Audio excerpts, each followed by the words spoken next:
आप सभी को ये जानकर बहुत हैरानी होगी कि शुगर से भी ज़्यादा डेंजरस एक कार्ब है जिसको हम लोग रोज़ाना इस्तेमाल कर रहे हैं, इसको रोज़ाना हम लोग खा रहे हैं। जैसा कि सभी डॉक्टर ये कहते हैं कि शुगर बहुत ज़्यादा डेंजरस होता है, पर शुगर से भी ज़्यादा डेंजरस ये कार्बोहाइड्रेट है और इसकी ना तो कोई बात करता है, ना तो इसकी कोई इंफॉर्मेशन है हमको। हैरानी की बात यह है कि ये कार्बोहाइड्रेट हमारे हर खाने वाली चीज में लगभग उपलब्ध है, पाई जाती है और धीरे धीरे ये हमारे पूरे शरीर को अंदर से खोखला बना दे रही है। क्या आपको पता है ये साइलेंट किलर कौन है? तो ये हमारे so called healthy breakfast cereals में भी पाया जाता है, सो कॉल्ड हेल्दी बिस्किट्स में भी पाया जाता है, सो कॉल्ड हेल्दी सॉस में पाया जाता है, सो कॉल्ड हेल्दी जो ड्रिंक्स आती हैं, जो एनर्जी ड्रिंक्स आती हैं, उनमें पाया जाता है, आइसक्रीम्स में पाया जाता है, केक्स में पाया जाता है। ये मार्केट में जितनी भी कैंडीज आती हैं, जितने भी ब्रांडेड चॉकलेट्स आते हैं, उनमें ये चीज़ मिल जाती है। इसके अलावा सबसे बड़ी बात यह है कि ये बेबी प्रोडक्ट्स में भी पाया जाता है, जिनको हम बच्चों की हेल्थ को अच्छा करने के लिए उन्हें लगातार देते हैं, जैसे हॉर्लिक्स, बॉर्नवीटा, लैक्टोजन या और भी जो भी बेबी प्रोडक्ट्स आते हैं। कई सारे बेबी प्रोडक्ट्स में ये कार्ब पाया जाता है।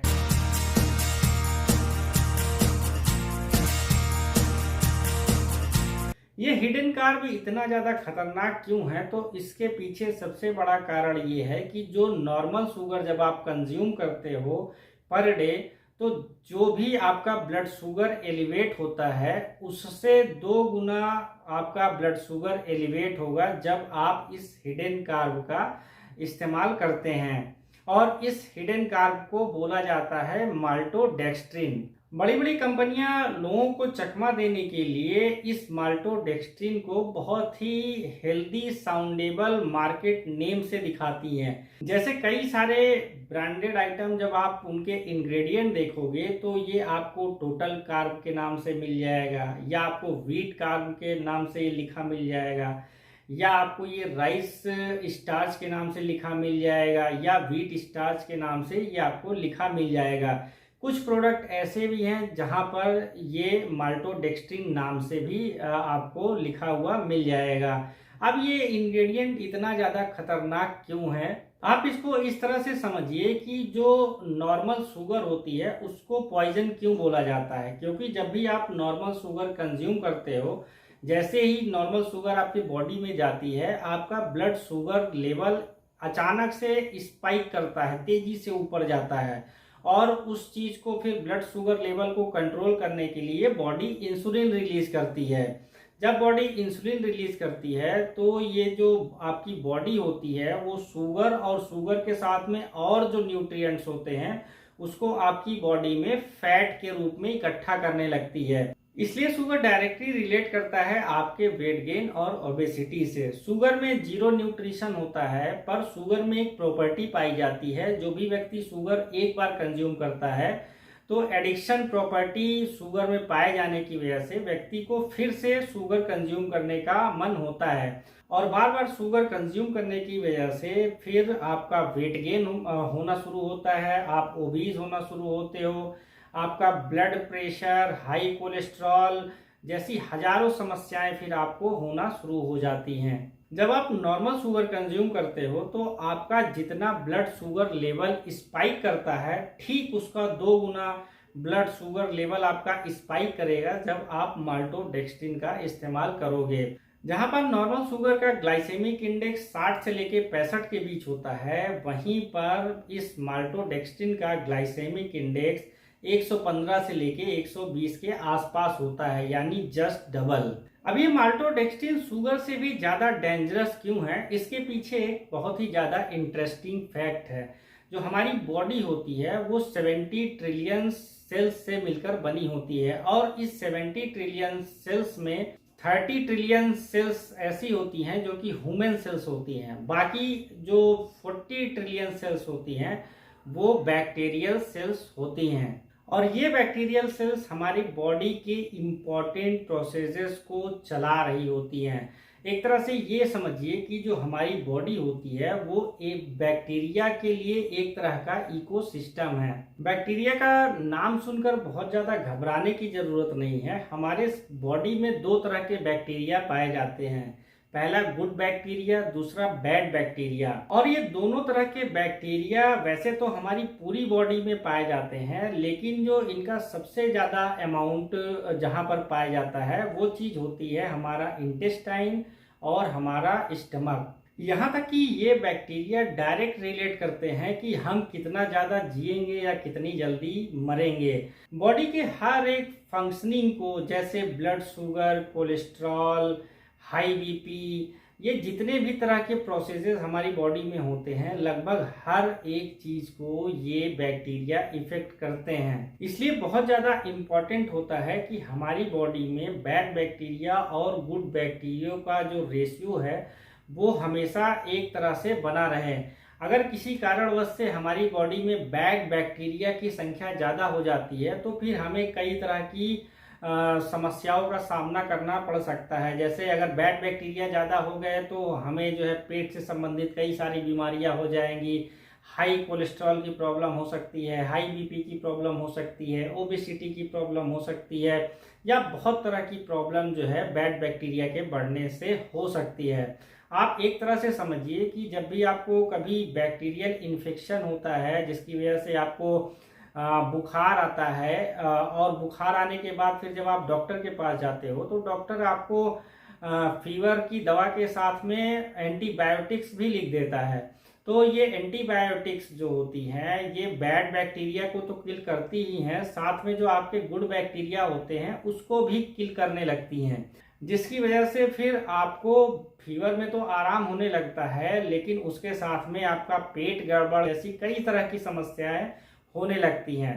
तो इस चीज को खत्म करने के लिए डॉक्टर जो है आपको गुड बैक्टीरिया वाले जो पाउच आते हैं उनको देता है। मैं आपको एक एग्जांपल से समझाने की कोशिश करता हूं कि सपोज करिए अगर आपका पेट गड़बड़ हो जाता है तो जब भी आप पेट की समस्या लेकर किसी डॉक्टर के पास जाते हो तो डॉक्टर आपको पेन किलर के साथ में एंटीबायोटिक्स भी देता है। और जब आप एंटीबायोटिक्स का इस्तेमाल करते हो तो आपके जो शरीर में जो बैड बैक्टीरिया है वो तो खत्म होते ही हैं, लेकिन उसके साथ में गुड बैक्टीरिया भी खत्म हो जाते हैं। इसलिए डॉक्टर आपको एंटीबायोटिक्स, पेन किलर और गैस की गोलियों के साथ में प्रीबायोटिक, प्रोबायोटिक भी देता है। जैसे कि आप एक एग्जाम्पल की मैं बात करूं तो एंट्रोजर्मिना नाम की एक री कैप्सूल्स आती हैं। इसमें बेसिलस क्लोजी नाम का एक बैक्टीरिया होता है जिसको गुड बैक्टीरिया बोला जाता है। तो डॉक्टर हमेशा जब पेट गड़बड़ी की शिकायत होती है तो साथ में एंट्रोजर्मिना या इसी बैक्टीरिया वाली कोई दूसरी दवा आपको साथ में देता है, जिससे कि आपके जो इंटेस्टाइन वाला एरिया है, जो स्टमक वाला एरिया है, वहां पर जो गुड बैक्टीरिया है उनकी संख्या कम ना होने पाए। अब ये जो माल्टोडेक्स्ट्रिन होता है, माल्टोडेक्स्ट्रिन जो आपकी शरीर है, आपकी बॉडी है, उसमें बैड बैक्टीरिया की जो संख्या होती है उसको तेजी से बढ़ाता है, और इससे फिर आप ओबीस की एक प्रॉब्लम आपको हो जाती है, आपको चर्बी की प्रॉब्लम हो जाती है, हाई कोलेस्ट्रॉल की प्रॉब्लम हो जाती है, हाई बीपी की प्रॉब्लम हो सकती है, आपको कोलन कैंसर, हार्ट अटैक जैसी कई सारी समस्याएं इस इंग्रेडिएंट की वजह से हो सकती हैं। जैसा आप लोगों को घरों में भी कहा जाता होगा कि मैदे का इस्तेमाल कम करो या मैदे से बनी चीज़ों का इस्तेमाल कम करो, पाव कम खाओ, मैगी कम खाओ, नूडल्स कम खाओ, पिज्ज़ा कम खाओ। क्यों ऐसा बोला जाता है? क्योंकि जब आप इन सारी चीज़ों का इस्तेमाल करते हो तो ये सारी चीज़ें जल्दी डाइजेस्ट नहीं होती और ये आपकी आंतों के आसपास में चिपक जाती हैं।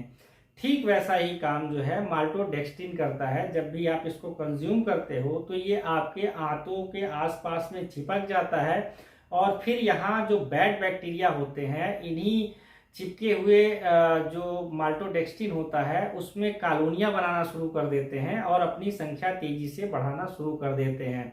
तो इसलिए ये माल्टोडेक्स्ट्रिन बहुत ही ज़्यादा खतरनाक हो जाता है हमारी बॉडी के लिए। अब एक सवाल आपके मन में ये चल रहा होगा कि अगर ये चीज़ इतनी ज़्यादा खतरनाक है तो फिर गवर्नमेंट इसको बैन क्यों नहीं करती? क्या ज़रूरत है कि ये जो माल्टोडेक्स्ट्रिन है वो इतनी सारी चीज़ों में मिलाई जाती है और उसको जो है आसानी से लोगों तक कंपनियां पहुंचाती हैं। इसके पीछे जो कारण है वो ये है कि जो माल्टोडेक्स्ट्रिन होती है वो बनाई जाती है स्टार्च से।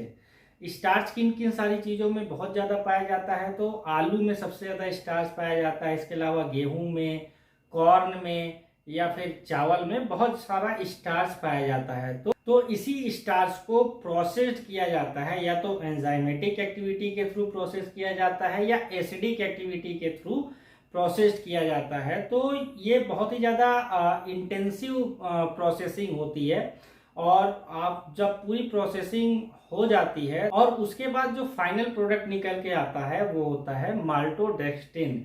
तो आप अगर किसी प्रोडक्ट को ध्यान से देखिए, कोई भी आप प्रोडक्ट ले लीजिए, तो उसमें जो गवर्नमेंट का नॉर्म्स होता है, जो गवर्नमेंट की गाइडलाइंस होती है, उसमें लिखा होता है कि शुगर इससे ज़्यादा नहीं पाई जानी चाहिए उस चीज़ में। और जो ये माल्टोडेक्स्ट्रिन होता है ये शुगर की कैटेगरी में आता ही नहीं है, ये कार्ब्स की कैटेगरी में आता है, क्योंकि ये स्टार्च से बनाया जाता है। इसी लूप होल का जो कंपनियां फायदा लेती हैं। और जैसा कि मैंने पहले ही बता दिया है कि जितना आपका blood sugar level normal sugar बढ़ाती है, उसका 2 गुना आपका ब्लड शुगर लेवल जो है ये माल्टोडेक्स्ट्रिन बढ़ाती है।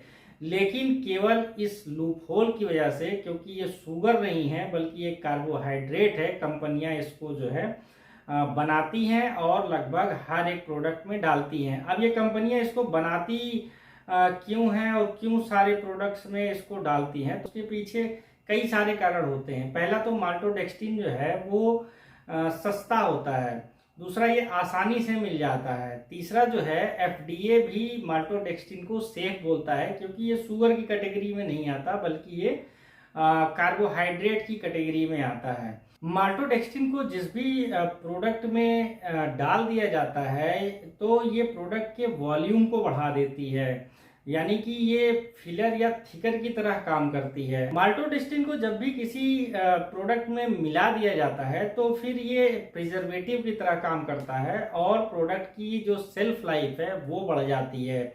इसके अलावा ये जब माल्टोडेक्स्ट्रिन किसी भी प्रोडक्ट में मिला दिया जाता है तो प्रोडक्ट जो है वो टेस्टी हो जाता है, और दूसरा ये एडिक्टिव नेचर भी रखता है, यानी कि जैसे आप जिस भी प्रोडक्ट में ये मिलेगा, आप उसका जब यूज़ करेंगे, जब आप उसको खाएंगे तो फिर आपको उसको दोबारा खाने का मन करेगा। इसीलिए बहुत सारी बेकरी इंडस्ट्री में इसका सबसे ज़्यादा इस्तेमाल किया जाता है। जैसे केक्स बनाने में बहुत ज़्यादा इसका इस्तेमाल किया जाता है, पेस्ट्री बनाने में इसका बहुत ज़्यादा इस्तेमाल किया जाता है, आइसक्रीम बनाने में इसका इस्तेमाल किया जाता है, soft drink, energy drink, weight gainer या जो मसल मास बनाने के लिए बहुत सारे लोग जो जिम जाते हैं इसका इस्तेमाल करते हैं, उनमें भी ये प्रोडक्ट बहुत ज़्यादा पाया जाता है। और इन्हीं सारे कारणों की वजह से जो कंपनियां होती हैं वो माल्टोडेक्स्ट्रिन का इस्तेमाल हर प्रोडक्ट में करती हैं। अब बात ये कर लेते हैं कि फिर इससे बचा कैसे जाए। तो सबसे पहले आप जो भी प्रोडक्ट मार्केट से खरीद रहे हैं, खासकर जो प्रोसेस्ड फूड होते हैं, प्रोसेस्ड फूड का मतलब जो रेडीमेड आपका सॉस हो रहा है, सॉफ्ट ड्रिंक्स है, इसके अलावा जो एनर्जी ड्रिंक्स है, जो आपके बेकरी वाले जितने भी प्रोडक्ट्स हैं, तो ये जितने भी प्रोसेस्ड फूड होते हैं, जब भी आप उसको लिखिए उसमें आप माल्टोडेक्स्ट्रिन का अमाउंट देखिए। अगर ये 2-4% है तब तो ठीक है, और अगर ये 40% के ऊपर है तो फिर आप इसका इस्तेमाल ना करें तो ही आपके लिए बेहतर है। इसके अलावा बहुत सारे प्रोडक्ट में माल्टोडेक्स्ट्रिन मेंशन नहीं करती हैं कंपनियां, बल्कि इसकी जगह ये टोटल कार्ब या तो लिख देंगी, या कॉर्न स्टार्च लिख देंगी, या आपको व्हीट स्टार्च लिख देंगी। अगर ऐसी भी कोई चीज़ लिखी है तो आप उसका भी परसेंटेज देखिए। 2-4% तक ठीक है, लेकिन अगर ये 40% के ऊपर है तो फिर आप अवॉइड करिए उस चीज़ को लेने से। अगर आप हेल्दी हैं तब तो ठीक है, या अगर आप ओबीज हैं या फिर आपको बढ़े हुए कोलेस्ट्रॉल की प्रॉब्लम है, तो ऐसी अगर कोई भी प्रॉब्लम है तो आपको माल्टोडेक्स्ट्रिन जो भी चीज़ें हैं उसको अवॉइड करनी चाहिए, या प्रोसेस्ड फूड जो भी हो आप उसको इस्तेमाल जितना कम से कम कर दें वो आपके लिए बेहतर है। तो फ्रेंड, ये बहुत सारी जानकारी थी जो आपसे साझा करनी थी, और इसको लेकर कुछ और भी सवाल अगर आपके मन में चल रहे हो तो आप मेरे कमेंट बॉक्स में कमेंट करके मुझसे पूछ सकते हैं। आपका बहुत बहुत धन्यवाद।